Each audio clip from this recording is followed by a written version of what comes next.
All right. First and foremost, please follow my other, or rather subscribe to my other channel. That's the Young Group of 5'9" Entertainment channel. We just finally got that launched. What that will be, as I mentioned before, is that's going to be the channel where some of the entertainment and the cultural stuff, it'll go there. Mainly just when, I guess I'm on the main channel, we have too many uploads throughout that particular day. So right now, for example, my WandaVision episode 6, I believe that one is over there, that review, so go check that out, and please follow me over there at Young Group of 5'9" Entertainment. I'll have that link in the description as well as on the pinned comment, so go check that out.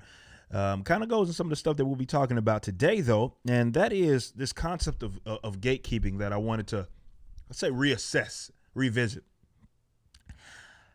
I had held the position that it wasn't as important.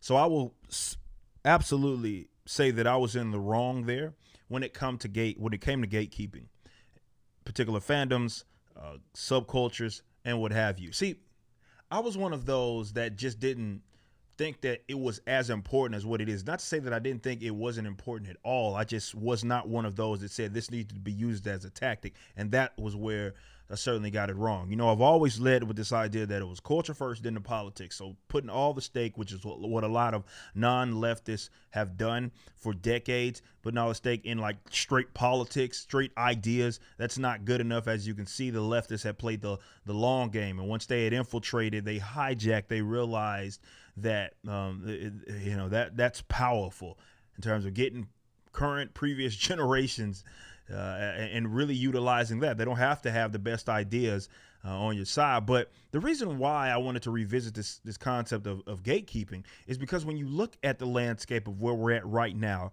that's what they're doing. The leftists had done. It was a slow but sure hijack. Certainly these social justice types. Slow but sure hijack of so many particular fandoms, where they jacked it. They said it's ours now. And now, as you're seeing what happened with Gina Carano and what's happening with Chris Pratt, when they find out that you are not one of them, they come for your head.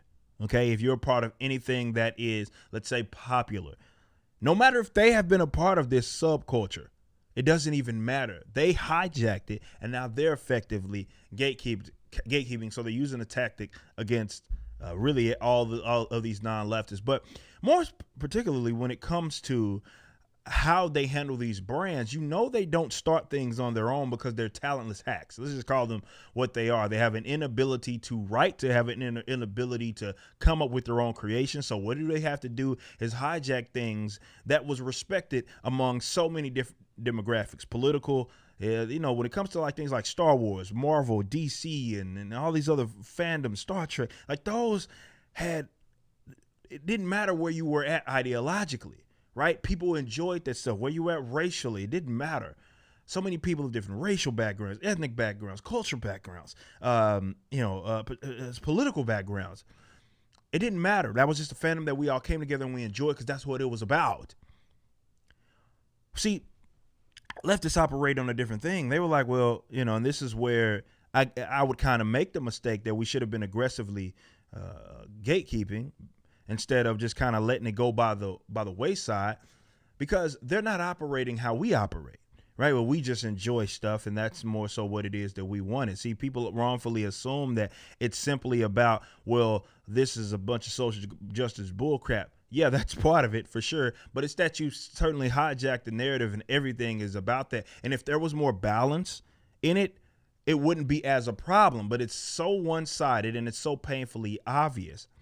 But what you saw in terms of the slow infiltration is that you have people like Ta-Nehisi Coates. I always use him as an example because there's no evidence that this guy was ever a fan of the Marvel comic universe or anything like that prior to, and I went and looked it up publicly. Like, you think, man, if this guy's writing Black Panther, one of the most prominent black superheroes, this guy would have had some sort of like something to fall back on that we could say, see, that guy was a fan, right? That's the people that you would want writing your material. So many super fans of both Marvel, DC, and these mainstream comics that would respect the source material, that understand it. There's no evidence that even existed.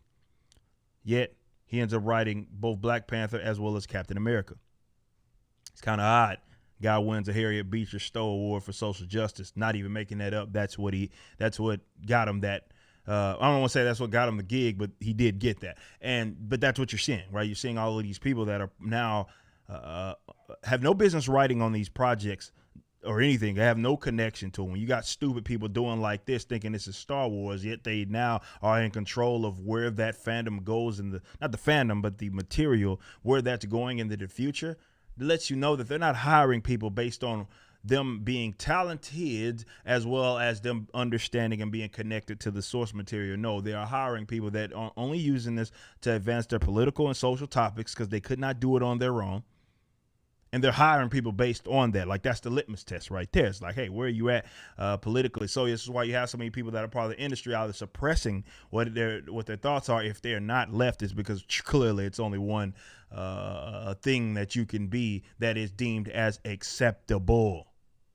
So maybe we should have been gatekeeping this entire time. The more I think of it, that we should have been aggressively keeping these guys out. You see, now I think we have to deal with the world as it is, right? You can sit here and dwell on it all day long, but I think we have to deal with the world as it is. And I think, and I made this case, guys need to be relentless with these types. No more apologizing, no more sitting here just standing by the wayside. I think at this point, because they have control over so much, at this point, you have to go tell these guys to go screw themselves in the event that they start coming for you. And this is why I said that now is the time, if you are a person that participates in these subcultures, to out yourself. And I think people need to funnel support to them instead of the people that hates them. I think some of this is going to be a lost cause when it comes to like the Marvels and the DCs or the Star Wars of the world. Like, you got to hit them with their, probably going to have to hit them in the pockets to where the higher ups realize, okay, this is no longer an effective thing to do, because right now they're able to benefit from people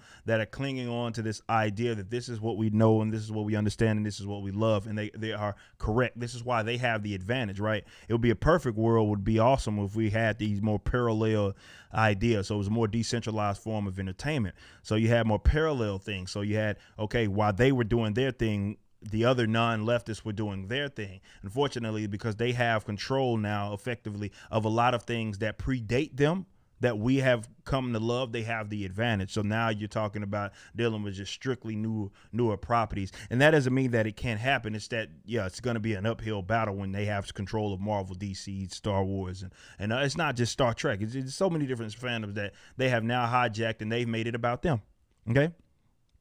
So we got to deal with the world as it is, and this is why I say now's the time to be as unapologetic and telling these guys to go screw themselves. And instead of funneling like the money and the support and the influence to people that will get on a podium, even though they will hijack these, like people get their entire careers freaking launched off of comic book characters.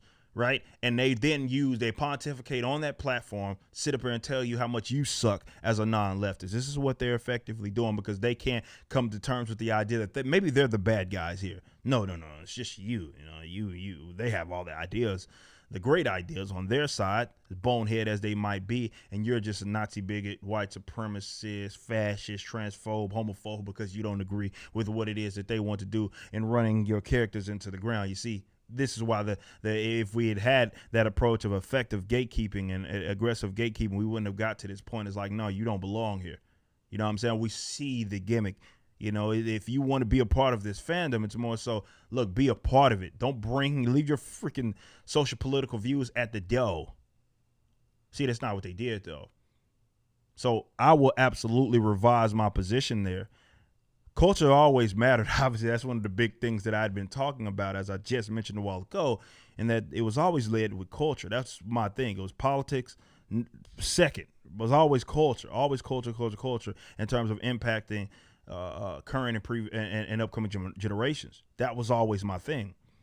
But what I did undermine was the effectiveness of what we're dealing with now in terms of gatekeeping. If we had probably done that, we would have been able to block this.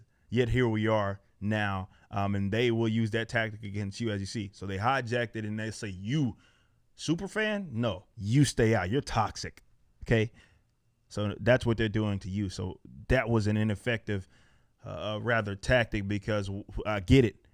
We consider the world as we would, as you're looking at it from the standpoint of, okay, what got me into this, right? I saw it, I read it, I loved it, and here I am. So it led with that. Where these guys operating under a completely different assumption, they see it as an opportunity.